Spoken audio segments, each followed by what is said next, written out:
Hey y'all, welcome back. Today we're checking out why are these mysterious figures carved into the British countryside. There's something haunting about them. Vast white shapes carved into the hillside of southern England. They're horses and men and random symbols, sometimes visible for miles, but also often overlooked. They don't usually come with plaques or signs. You won't find a brochure tucked under your windscreen explaining what they are. Some don't even appear on modern maps. They're just there, scratched into the land, immense and ancient, like messages left behind. But who left them? And why? That's the mystery. These hill figures, made by stripping away grass to reveal the white chalk underneath, are found across the southern countryside of Britain. And while some are modern tributes, others are genuinely ancient. The oldest may predate Stonehenge. Hang on. Y'all be sure to go to GirlCon London and like and subscribe. I reacted to a video by Be Here Now about this one, the giant cock and balls. It's a very good video. Check it out. But I didn't realize that those were made by scratching away the grass. And there's chalk underneath. For some reason I thought they laid chalk down somehow. But that doesn't make sense because it would just wash away, right? Wow. So under all that grass is chalk. At first it doesn't seem like grass would grow on that. But then these cliffs, the cliffs of Dover, make it seem like, yeah, they would.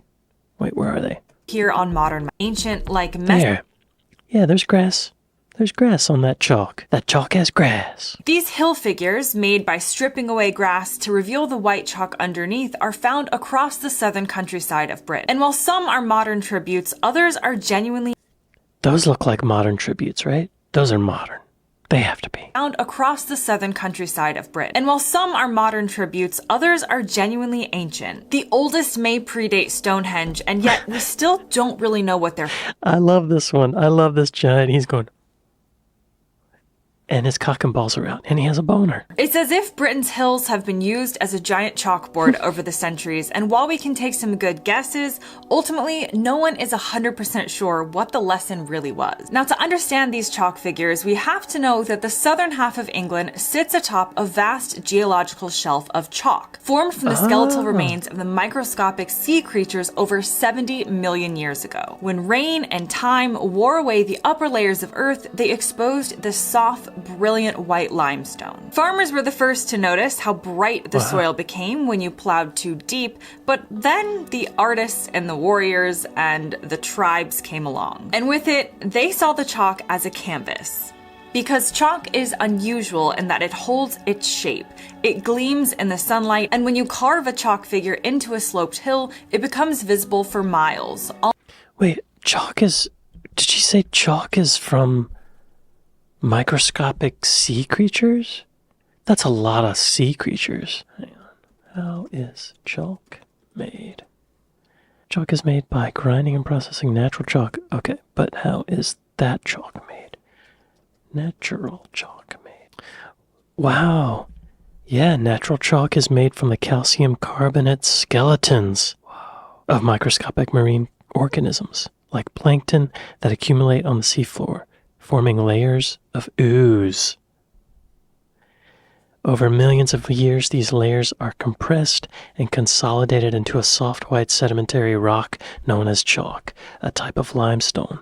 Over geologic time, significant deposits of chalk can be exposed to form cliffs, such as England's White Cliffs of Dover. We were just looking at that. Wow, I didn't know that. Light, and when you carve a chalk figure into a sloped hill, it becomes visible for miles, almost glowing. And so these aren't just pictures, they're signals. They were made to last, but that permanence requires work. Chalk figures disappear if neglected. The soil will reclaim them, the grass will creep in, and without regular cleaning, they fade into memory within decades. Yeah, okay, I was wondering about that, because it does seem like the grass would just grow right over it. Okay. So when one survives for centuries, like the Uffington horse, which we'll soon talk about, it means generation after generation cared enough to preserve it. And that's not just maintenance. that's reverence. The Uffington white horse is perhaps Britain's most famous hill figure, but also its most puzzling. 110 meters long and located on a ridge in Oxfordshire, this horse is not realistic. It's a stylized, geometric, and almost abstract symbol of a horse. Yeah, that's what I was thinking. It's like, almost like a cave drawing horse. How do we know it's a horse? What if it's a fox or a dog? Why is it a horse? It's a stylized, geometric, and almost abstract symbol of a horse. For centuries, people assumed it was medieval, but when scientists used soil dating methods in the 1990s, they discovered the horse was actually over 3,000 years old. That places it in the late Bronze Age, older than the Parthenon and older than Rome itself. But why carve a giant horse into the hillside? Some believe it was tribal branding. It was kind of a territorial emblem meant to mark their presence and land ownership. The horse may have been a sacred animal to local groups, but others suggest that it was actually part of a ritual, aligning with solar events or burial mounds nearby. Interestingly, the area around Uffington is rich with Iron Age forts. But others go further, suggesting that the horse was meant to be seen by the gods, not by the people. Carved on a steep slope and facing the open sky, it's almost invisible from some nearby footpaths, but from the air or from distant hills, it becomes almost radiant. Yeah. Who are they making it for? She hasn't mentioned aliens. They might be out there, yeah. Or gods. Something came from up above, and they're like, let's make a horse to show these people. We know art. Kind of reminds me of the Nazca lines, you know? It's a similar thing. You can't see them from the ground. Could it have been meant for divine eyes rather than human ones? We don't entirely know, and that's what keeps the mystery alive. And what makes chalk figures fascinating is not just how old they are, but how they blur the line between the sacred and the divine and the civic duties. In many cases, they weren't just lone artists creating these masterpieces, they were community projects. Scouring festivals where whole villages would join together to re-chalk a fading figure were very popular, and they were almost spiritual events. Some turned into social carnivals and other became a rite of passage. In Uffington, the scouring was tied to a hilltop fair that may have gone on for 700 years. Now, other chalk figures are also hard to pin down, like the Cerne Abbas giant. At 55 meters and wielding a club, the giant is the most explicit of Britain's hill figures. For centuries, people assumed it was a relic of pagan fertility rituals. Couples would sleep near him in hopes of having a baby, and children were told that he was a guardian of the land. But a 2021 study found that the giant might not be ancient after all. It's likely he was created later, and some even believe he was a 17th century parody of Oliver Cromwell, carved by villagers who were mocking the Lord Protector. Cromwell famously banned festivals, and the giant seemed like a defiant celebration of everything he hated. I think in the Be Here Now video, they mentioned that that giant might be Hercules, because the way he's holding the club was like, it's like a common way that Hercules is depicted. If this were true, then it turns the idea of some hill figures on their head. They're not always sacred, sometimes they're political and subversive and even funny. Now, Britain is uniquely rich in chalk landforms, which make this type of art possible, but it's not entirely alone. Other cultures around the world create vast geoglyphs, which are earth carvings visible from the sky. The most famous are the Nazca lines in Peru, which are vast shapes of birds, monkeys, and humans scratched into the desert between 500 BC and 500 AD. No one knows exactly why they were made, but they echo the mystery of Britain's chalk figures, visible mostly from above and likely ritual in nature. And for something that can be seen for miles and carved into the literal bones of the landscape, a chalk hill figure is surprisingly fragile. It only takes a few years of neglect for the grass to start creeping in, and in a decade or two, the outline becomes fuzzy. Give it half a century and it's gone. Not erased, but almost absorbed back into the earth. The hill forgets, and if the hill forgets, so do we. Many of the figures we What'd that sign say? The ancient white horse is being damaged by visitors' feet. Please help protect it by not going beyond this point. Earth. The hill forgets, and if the hill forgets, so do we. Many of the figures we know today survived by the narrowest of margins. Some were rediscovered by chance, and a few were found by early aerial photography, where they could kind of see ghostly outlines appear in the right light. Others only came to light through what's known as LiDAR scanning. This is a technique that uses laser pulses from the aircraft to detect minute changes in elevation below. It can see beneath trees, grass, and even shallow soil, and in a few cases, forgotten figures reappeared. But how many haven't? Some experts believe that we've already lost dozens or maybe even hundreds of chalk figures across Britain. I wonder which ones have reappeared. Interesting. British chalk figures that have reappeared.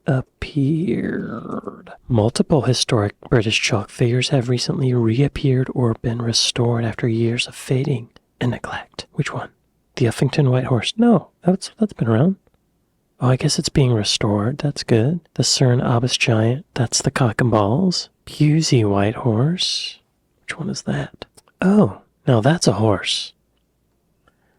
That looks like a right horse. Oh. This horse also has genitalia. Way to go. The whip's not a lion. Oh, wow. I bet that one took forever. That looks like a lot.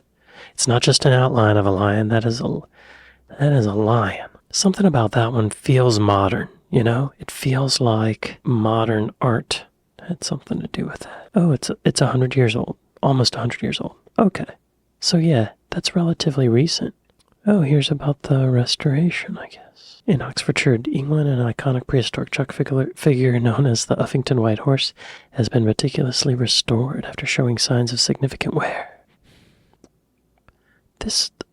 Are we sure this is a horse? You know? I don't know. This one is a little terrifying. Oh, Mother Goddess. That looks like an alien to me. Especially those created before written records. They may have been tribal symbols, spiritual glyphs, or even early stages of writing. And they were all erased not by war or vandalism, but by time. And that raises an interesting truth in that these hill figures are not permanent. They only survive if people choose to see them. Thankfully, people are choosing. The preservation of chalk hill figures has become a quiet but dedicated cultural effort in Britain. Often it's not the government doing it, but local volunteers, history buffs, and landowners, and even school children who've inherited the responsibility sometimes like a special chore. But Greg. It's cared for by the National Trust, which organizes periodic scouring days, echoing the ancient festivals where villages would re-chalk the figure to keep it alive. They remove encroaching vegetations, replace eroded chalk, and ensure the shape remains true. Elsewhere, groups like the Cerne Abbas Giant Restoration Project raise funds and awareness to preserve other famous figures. In 2020, a 50,000-pound restoration of the giant was launched, involving archaeological research, chalk replacement, and new techniques to secure its outline against erosion. It was a delicate process using lime mortar and GPS technology to keep the lines faithful while not disrupting the soil's layers. Yeah, I bet that rain really washes away a lot of chalk. It seems like it would just eat away at it, right? Show me on a map. Where is the Uffington horse? Oh, yeah. Okay. She did mention that they were all in the south, which makes sense because of the chalk, right? Lots of chalk. I wonder if you can see it from space. There it is. Wow, you really do have to get up high to see what it looks like, because even from this elevation, it just looks like random lines. Yeah.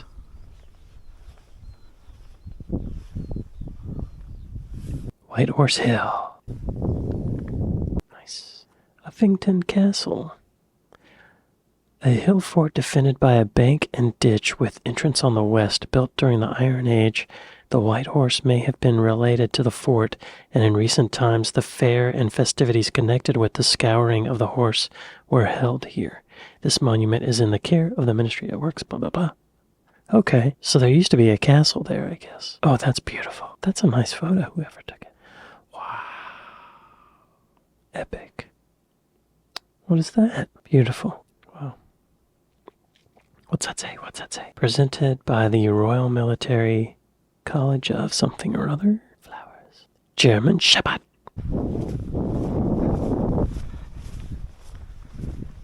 Wow. It's so crazy that there are no trees. That's I'm trying to think of the last time I was somewhere that just had open plains like that with no trees. It looks like another planet or something. Why aren't there trees? Very interesting. Very cool. Okay, back to the video. And GPS technology to keep the lines faithful while not disrupting the soil's layers. But preservation isn't always straightforward. Some chalk figures are on private land, and that means that their fate depends entirely on the goodwill of the owners, who may or not see the value in keeping an obscure, high-maintenance earth drawing on their hillside. In a few cases, legal protections are weak or non-existent, and yeah, would y'all protect... Right now, I think I would maintain it. If I had a big open field with some ancient chalk carvings, I think I would maintain it. That could only add value to the land, right?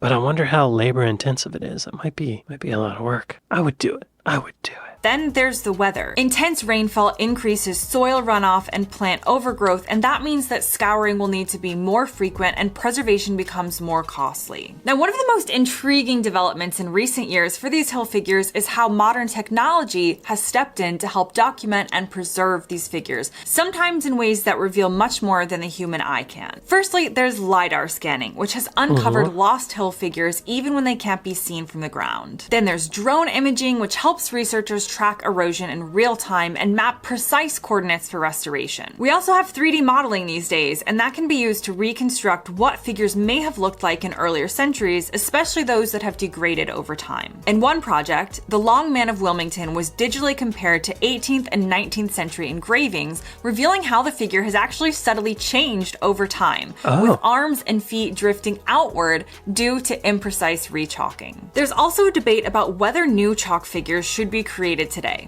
Yes. Some say yes, that we should keep the tradition alive with contemporary meanings and new symbols and even protest art. Yeah. Others argue that the sacredness of chalk figures lies in their mystery and the not knowing, and that creating new ones risks diluting this cultural history. There's also That's a good point. Yeah. I don't know. I like the idea of making new ones. I think that's culture. Also, environmental concern. Hill carving is, after all, a form of land disturbance. It can disrupt habitats and cause erosion if not carefully managed. So why did they do it? There's no single answer, but maybe that's kind of the point. Some figures were tribal flags, others were spiritual offerings, some were maybe jokes or warnings, and some we'll truly never know. Ultimately, they were about saying, we were here, and we'll speak to you through the land for generations to come, even when we're no longer here to use our words. That brings us to the end of today's video. Leave your comments down below, and I'll see you next time. Great. Y'all be sure to go to Girl Gone London and like and subscribe. It is fascinating. Because it looks like a lot of work. Back in the day, why would they do this in the Iron Age? You know? Something must have really inspired them to do this. Aliens. What was that man one that she said? The Long Man of Wilmington. Show me on a map. Long Man of Wilmington. There he is. Yes. This is very interesting. The feet, there's like there's perspective in the feet. He's kind of standing obliquely. And what are those sticks? Are those walking sticks? Or like agricultural tools? What's his deal? Long Man of Wilmington. East Sussex, England, 6 miles northwest of Eastbourne. The figure was once called the Green Man. Okay. 235 feet tall. 72 meters. Holds 2 staves and is designed to look in proportion when viewed from below. Oh, it's elongated so that when you're on the ground, it doesn't look totally squashed, I guess. Very interesting. Formerly thought to originate in the Iron Age, it may have been cut in the early modern era, 16th or 17th century AD. Oh, Yeah, the perspective of those feet makes it seem more recent than the Iron Age, doesn't it? I don't know what art was like in the Iron Age. Hang on. What was art like in the Iron Age? Iron Age art varied. Yeah, that's... I don't know. Oh yeah, we're talking cave drawings. Oh, yeah. Yeah. They're kind of stick figure-y. See these feet? That's, yeah. These are, Renaissance feet. You know what I mean? Post-Da Vinci feet. Or who would it be? I don't know. I don't know my artist's history. They are kind of haunting. Just because we don't know.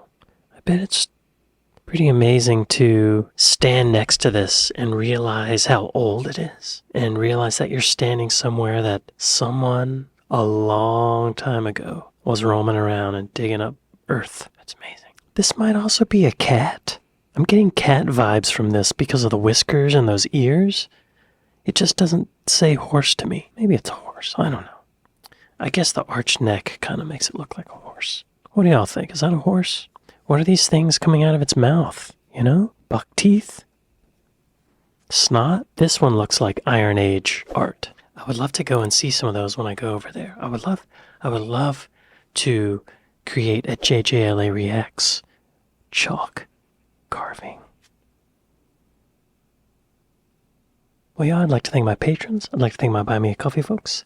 Thank y'all for watching this with me, and I'll see you next time. Later.